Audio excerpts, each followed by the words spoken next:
Page 188, exercice 3.11. Évaluer la longueur de l'arc de la courbe donnée sur l'intervalle indiqué. Donc, la courbe en question ici, c'est y est égal à ln de x. Pour x, qui est élément de l'intervalle, racine de 3 sur 3,1. Et donc, première étape, on va faire une petite esquisse de la situation, juste pour vous rappeler à quoi ressemble le graphique du ln de x. Et ensuite, on va pouvoir poser notre intégrale et effectuer ces calculs-là. Donc, dans un premier temps, je vais venir faire mes axes. Et je sais que la fonction ln de x a un domaine qui est strictement positif, c'est-à-dire que x ne peut pas être égal à 0 ou une valeur inférieure. Pourquoi? Parce que l'argument de mon logarithme, ici en base e, doit forcément être positif puisque c'est la réponse d'un exposant. Et donc, je reviendrai à cette dernière phrase-là un petit peu plus tard. Mon graphique va donc ressembler à ça ici. Y égale ln de x. Maintenant, je veux chercher quel est le point que je viens de mettre en bleu. Donc, quelle est la valeur de x à cet endroit-là? Et cet endroit-là, en fait, c'est le zéro de ma fonction. Pour calculer le zéro d'une fonction, je dois poser y égale 0, ce qui va me permettre de dire que 0 est égal à ln de x. Et comment on fait pour isoler l'argument d'un log? Eh bien, on doit passer sous la forme exponentielle. Je vous rappelle que pour passer sous la forme exponentielle, on doit, en fait, avant même de faire ça, je vais vous rappeler que le ln, c'est un log en base e. Et donc, ceci va me permettre de passer plus facilement sous la forme exponentielle en disant que le e, qui est ma base, affecté de mon y, qui ici est égal à 0, va être égal à l'argument de mon logarithme, soit x. Et donc, de cette façon-là, j'en conclus que e à la 0, qui donne 1, me permet de dire que le 0 de ma fonction, parce qu'effectivement, il y a un seul 0, il est égal à 1. Et donc, très pertinent de savoir que c'est égal à 1, puisque ça coïncide avec la borne de l'intervalle qui est donnée dans le problème. Racine de 3 sur 3 étant de valeur plus petite que 1, je vais arbitrairement la fixer ici.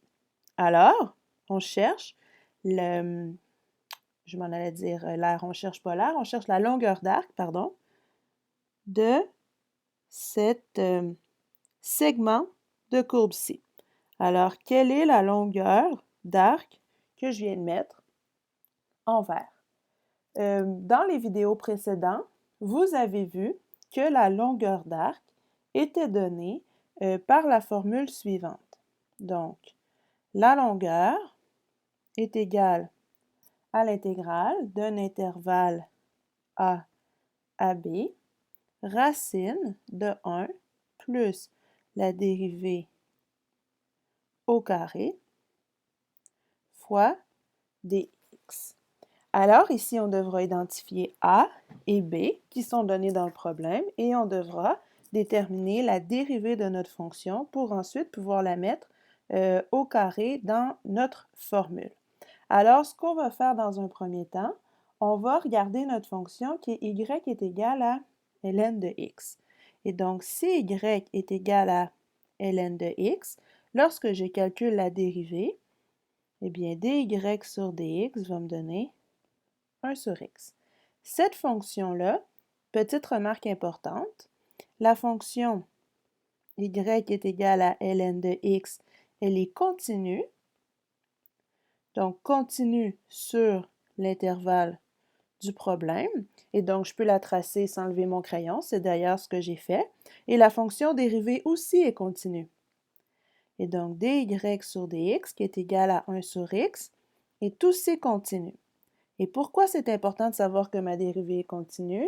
En, bien sûr, tous les x de l'intervalle racine de 3 sur 3 à 1, eh bien parce que sinon, ben, on ne pourra tout simplement pas évaluer l'intégrale. Et donc, on ne pourra pas trouver la longueur de notre arc. Maintenant, comment je sais que la fonction 1 sur x est continue sur cet intervalle-là? Bien, le seul point qui pourrait causer problème, c'est si mon x égale 0, parce que 1 sur 0, ça explose et donc, ça ne peut pas fonctionner. 0 n'est pas élément de mon intervalle, alors, il n'y a pas de problème. Ma fonction elle est continue, ma dérivée elle est continue, on peut donc appliquer notre formule.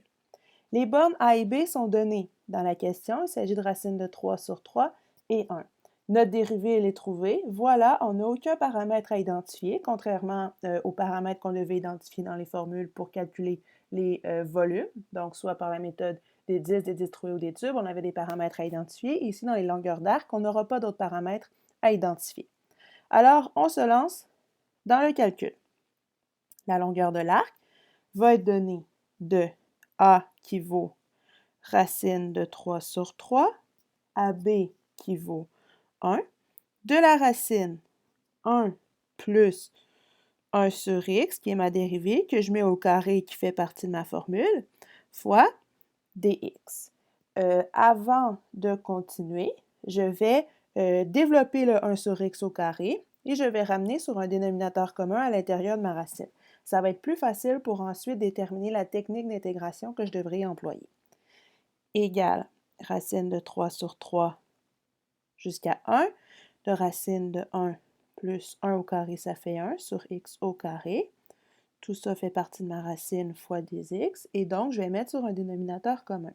En mettant sur un dénominateur commun, nous allons obtenir racine de x carré plus 1 sur x carré, le tout dans ma racine toujours. Maintenant, il y a une des propriétés des radicaux qui me dit que le radical d'une fraction, c'est la fraction des radicaux. Et donc, je vais casser ma fraction au numérateur et au dénominateur. Je réécris mes bornes d'intégration, suivi de mon symbole d'intégrale. Ça va me donner racine de x carré plus 1 sur racine de x carré dx. Et voilà. Le fait d'avoir fait ça, qu'est-ce que ça va nous amener, nous donner comme indice dans notre problème? Eh bien, dans un premier temps, on va pouvoir simplifier racine carrée de x carré. Et au numérateur, je vais avoir une somme de carrés qui est coincée en dessous d'une racine.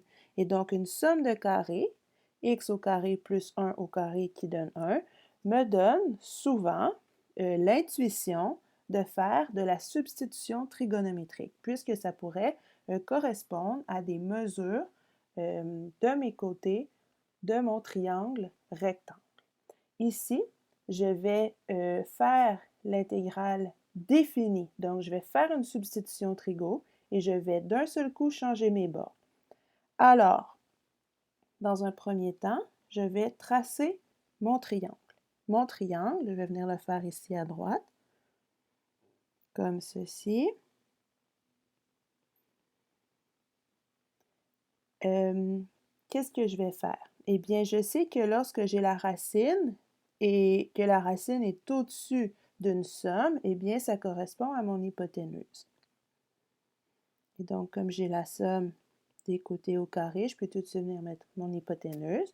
Je vais mettre mon x en mesure opposée et mon 1 en mesure adjacente. Vous auriez pu inverser le x et le 1, il n'y a pas de problème. On va arriver à la même chose à la fin. Maintenant, le fait d'avoir fait ce triangle-là, je vais venir le faire d'une autre couleur.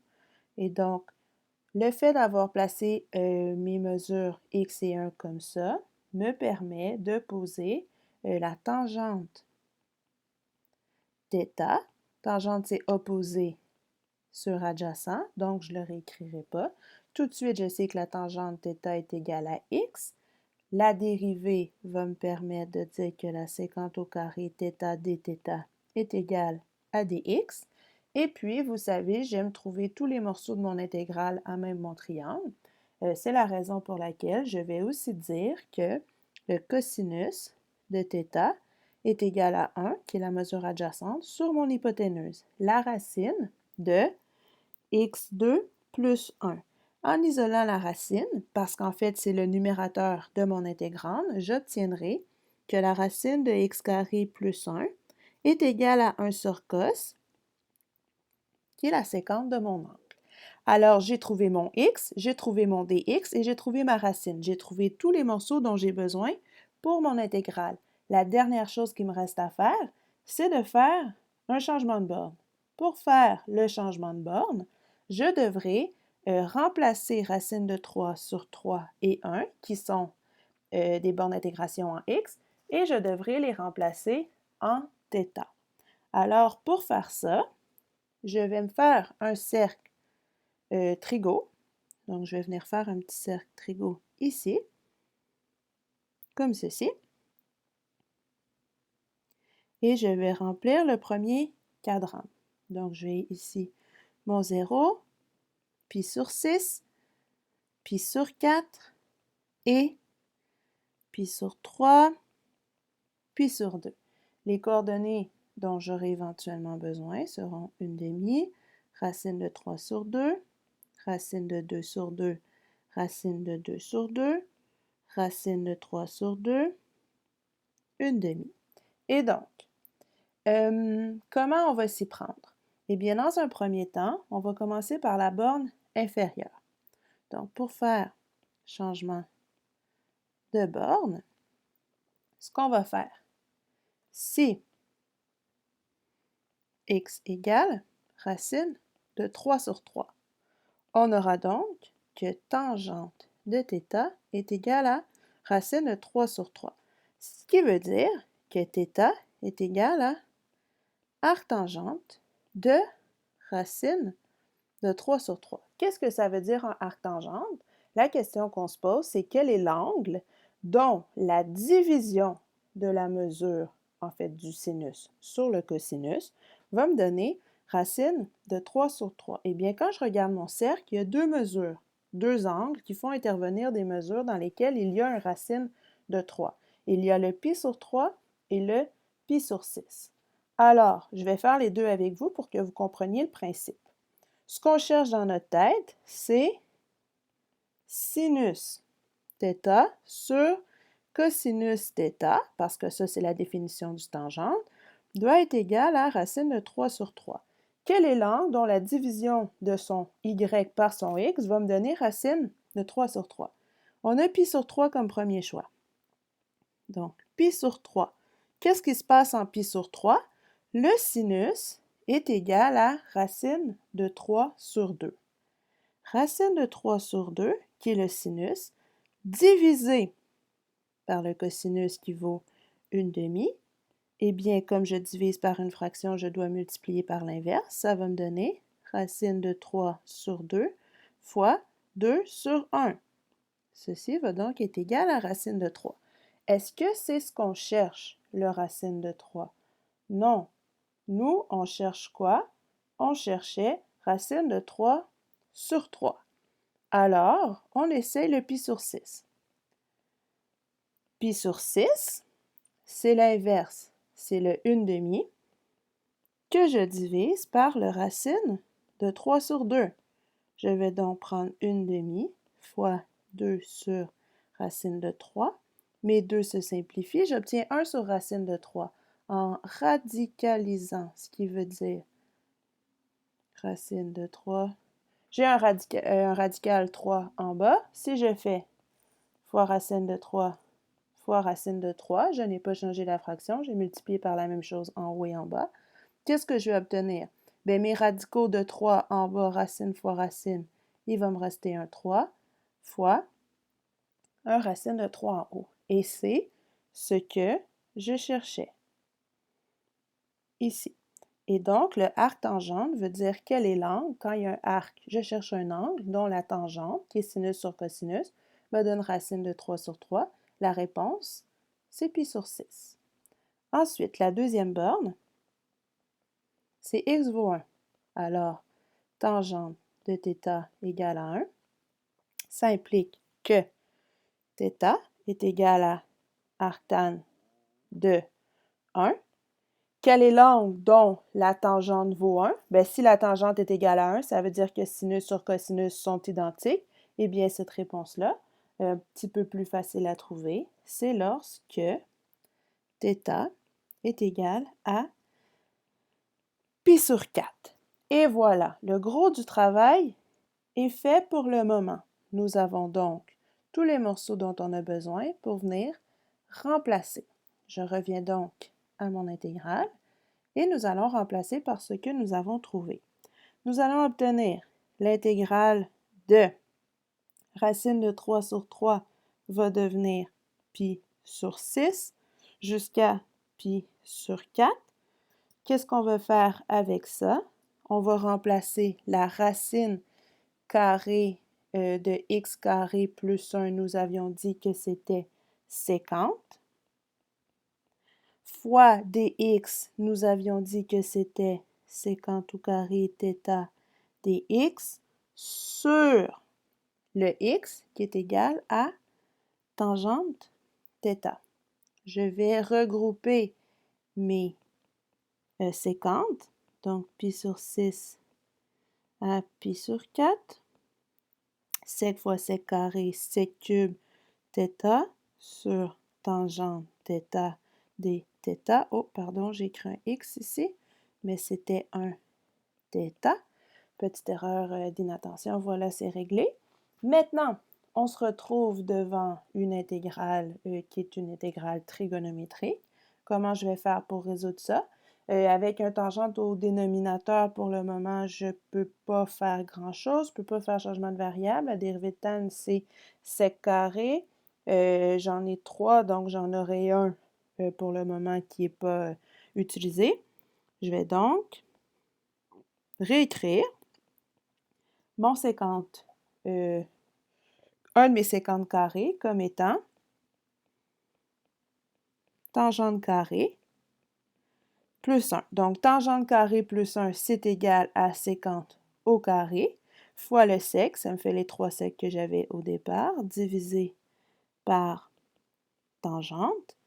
Ce que je vais faire ensuite, n'oubliez pas de réécrire vos bornes à chaque fois. Donc, excellent exercice de révision pour nos techniques d'intégration, vu au chapitre 2. Ce que je vais faire, je vais séparer ma fraction en deux et je vais distribuer en même temps. Donc, 50 fois tangente carrée sur tangente plus 50 fois 1 qui donne 50 sur tangente dθ. Un tangente en haut, un tangente en bas. On est content. Pourquoi? Puisque dans un premier temps, nous allons avoir l'intégrale de pi sur 6 à pi sur 4 de sécant θ tangente θ dθ. Nous connaissons le résultat de cette intégrale-là. Et sécante sur tangente, je vais le faire d'un seul coup, j'ai changé d'idée, plus sécante sur tangente, qu'est-ce que ça donne? Sécante, c'est 1 sur cos, et 1 sur tan, c'est cot, qui est donc égal à cos sur sin. Qu'est-ce qu'on obtient? 1 sur sin qui est l'intégrale de cosec. Eh bien, l'intégrale de sec-tan, vous la connaissez. L'intégrale de cosec, vous la connaissez aussi.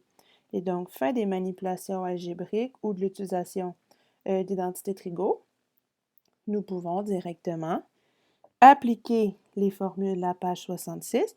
L'intégrale de sec-tan, c'est sec, plus l'intégrale de 1 sur sin, c'est cosec, c'est donc ln de cosecant θ moins cotangente θ, fin de la valeur absolue. Et tout ça va être évalué de pi sur 6 à pi sur 4. Alors, on va remplacer d'abord la borne du haut.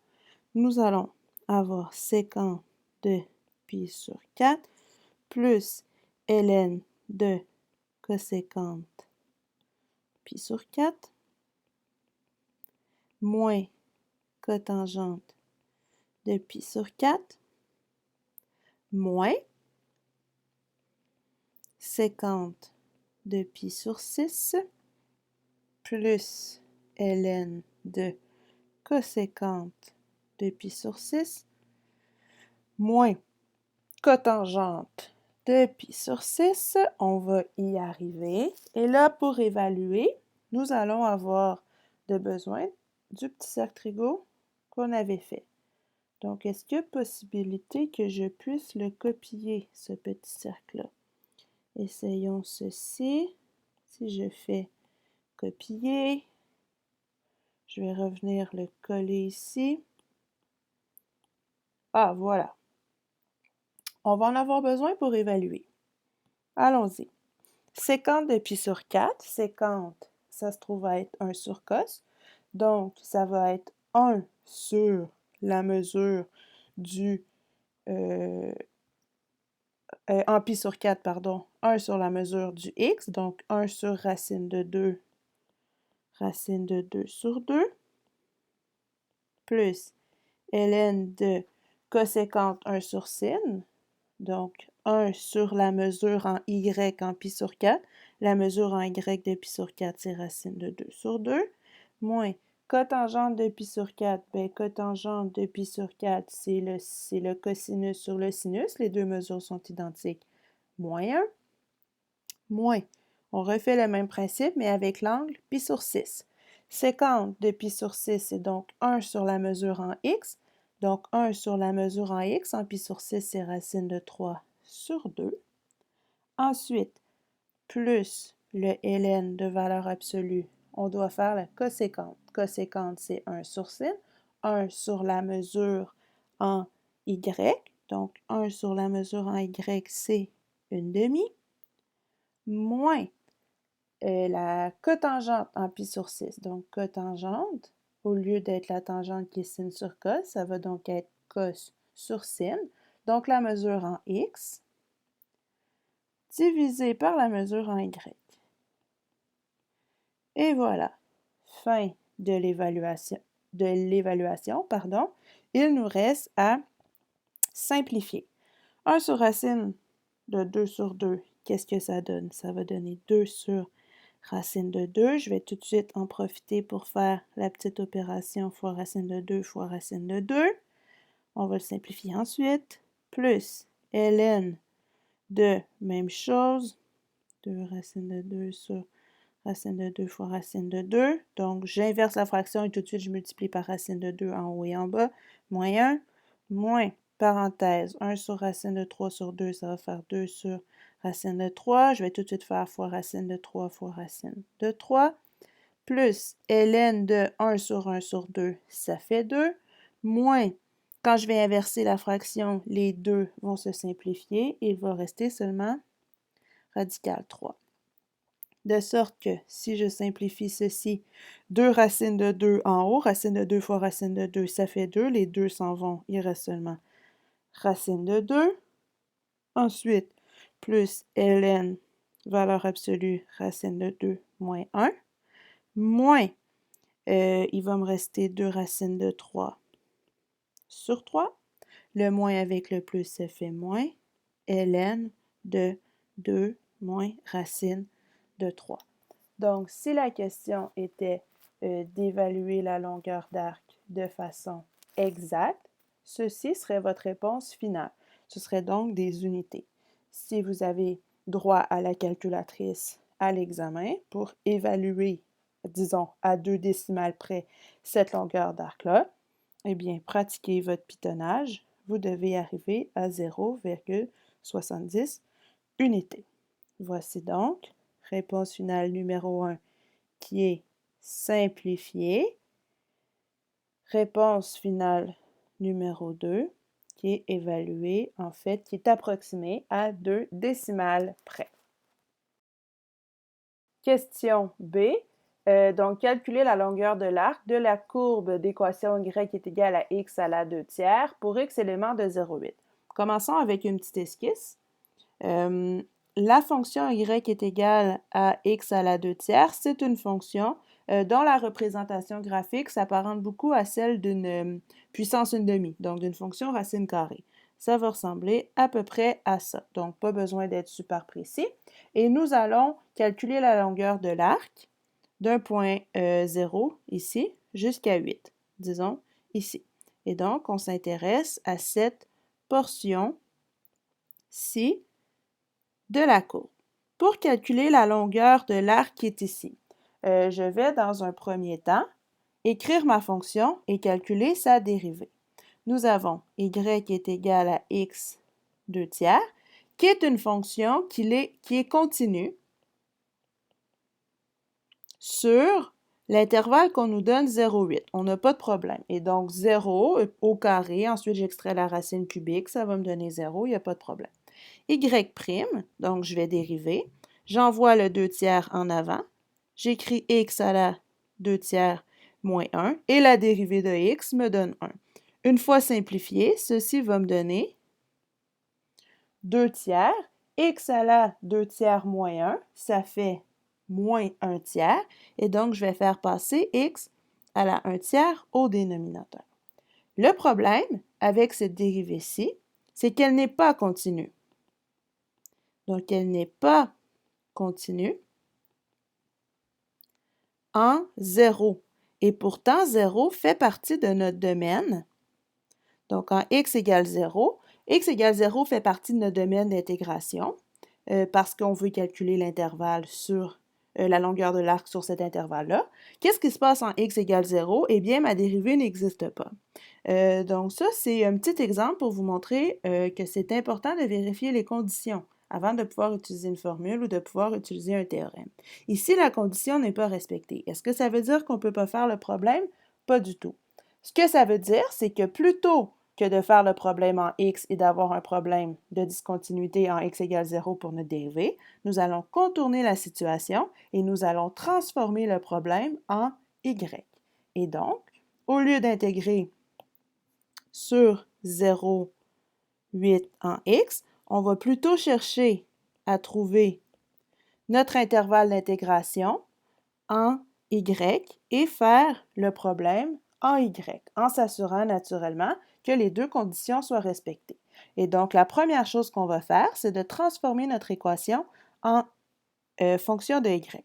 Donc, si y est égal à x à la 2 tiers, et que je veux transformer ça en une fonction de y, la première chose que je vais faire, c'est que je vais élever à la cube de chaque côté. Et donc, y à la 3 égale x à la 2 tiers à la 3. Je vais donc avoir que y cube est égal 2 tiers, puissance 2 tiers affectée d'une puissance 3, les puissances se multiplient, il me reste donc x carré. Dernière opération qu'on fait, si je veux isoler mon x, je vais prendre la racine carrée de chaque côté. Donc, racine carrée ici, racine carrée. Le carré et ma racine vont se simplifier, ce qui va faire en sorte, je vais amener mon x à gauche, qui va me rester y à la 3 demi. Y égale à 3 demi, c'est ma nouvelle fonction. Maintenant, je veux savoir si cette fonction-là est continue sur son domaine d'intégration. Ce qui va être important, c'est de trouver quel est mon domaine d'intégration. Donc, dans la question, on nous précise que x égale 8. Donc, si x égale 8, est-ce qu'on est en mesure de déterminer y? Si on revient dans l'équation de départ, y est égal à x à la 2 tiers. Bien, si x égale 8, on obtient que y est égal à 8 à la 2 tiers. 8, c'est la même chose que 2 à la 3 à la 2 tiers. 2 à la 3 à la 2 tiers, les 3 se simplifient, puisque la puissance d'une puissance, c'est la multiplication des puissances. Qu'est-ce qui nous reste? Il nous reste 2 à la 2 qui donne 4. Et donc, le point de rencontre ici, c'est le point 8, 4, ce qui veut donc dire que le point d'intersection avec l'axe des y, c'est y égale 4. On peut donc vérifier si notre fonction est continue sur l'intervalle 0,4. Et oui, la fonction elle est continue sur 0,4 puisque nous avons réussi à la tracer tout simplement sans lever notre crayon et que nous avons une racine carrée, puissance 3, bien la racine carrée de 0 nous donne 0, puissance 3 nous donne 3, il n'y a aucun problème. Maintenant, nous allons calculer sa dérivée. Donc, cette fois-ci, j'ai x que je veux dériver par rapport à y. Alors, j'envoie le 3 demi en avant, fois y à la 3 demi moins 1, et la dérivée de y par rapport à y, ça me donne 1. Conclusion, ceci est égal à 3 demi. Y à la 3 demi moins 1, il reste y à la 1 demi. Et ça, c'est racine de x. Racine de y, pardon.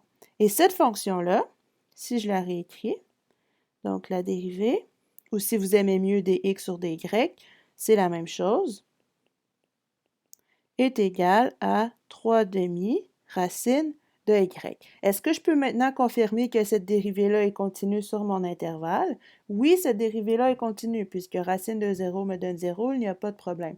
Ici, puisque notre variable indépendante se situe au numérateur, nous n'aurons pas le problème de discontinuité que nous avions rencontré lorsque la fonction était exprimée en fonction de la variable x. Alors, on peut procéder, puisque la fonction est continue sur 0,4.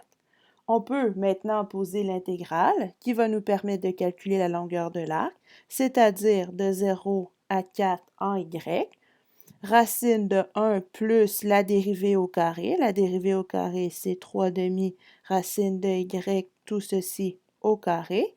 Et nous intégrons par rapport à y, donc nous devons écrire dy.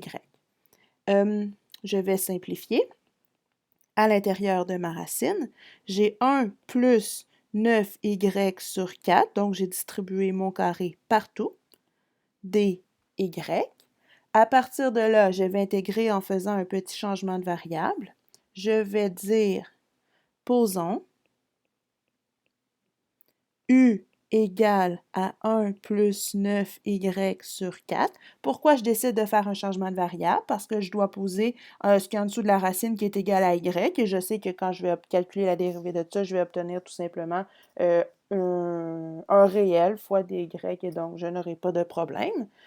Ce qui veut dire que du est égal à 9 quart dy. Ce qu'on va faire maintenant, on va changer nos bornes. Si nous avons y égale 0, eh bien, u va être égal à 1 plus 9 fois 0 sur 4 qui va me donner 1. Et si y égale 4, nous aurons u égale à 1 plus 9 fois 4 sur 4 qui me donne 10. On peut maintenant poser notre nouvelle intégrale qui va maintenant aller de 1 jusqu'à 10. Ce sera la racine de 1 plus 9y sur 4, c'est maintenant devenu un u.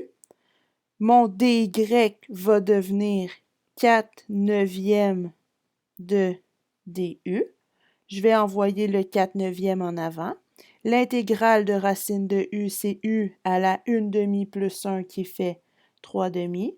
Sur 3 demi, j'envoie tout de suite multiplier mon 2 en haut, que je vais évaluer de 1 jusqu'à 10.